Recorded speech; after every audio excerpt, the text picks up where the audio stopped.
Good morning! Oo, akalain niyo yun, may ulam mga anak ko ngayon.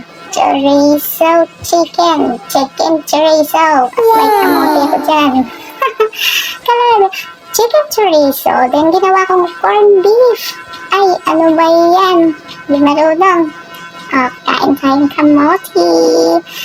Chorizo, red kamote, red coffee. Ika nga, start your day with coffee. Yes!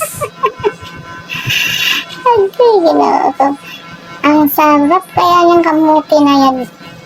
Ang sarap! Nahambog pa. Napakatawa na siya. Napakatawa lang na siya, pero daghan ba na gina na. Wala sa... Sus, Ginoo, kumunisip day.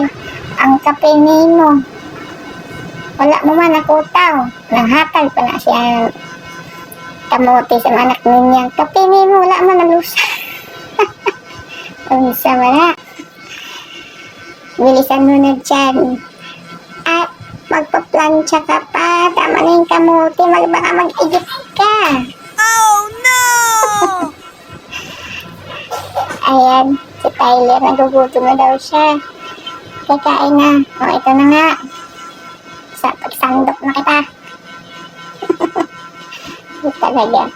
Basta nanay ka, no? Nag-enjoy ka pa nga sa kamote. Diyos ko, Lord. Ito na.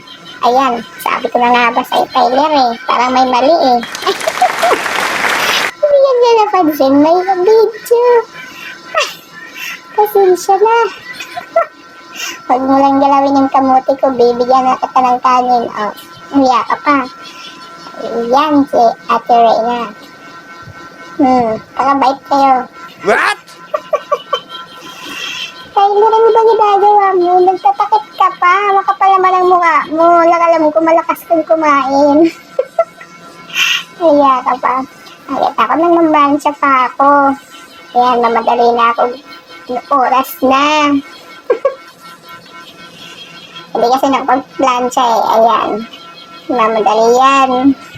Kasi yung mga bata tapos naliligo. Wala pa susutin nila. Nabilis na. Yan talaga pag nanay, no? May kabilat-bilat na. What? Ay, Diyos ko. Bilisan mo na dyan. Ayun na, pagpanik na sila. Pagkatapos mo dyan, maglalaba ka pa. Dito na lang. Bye-bye!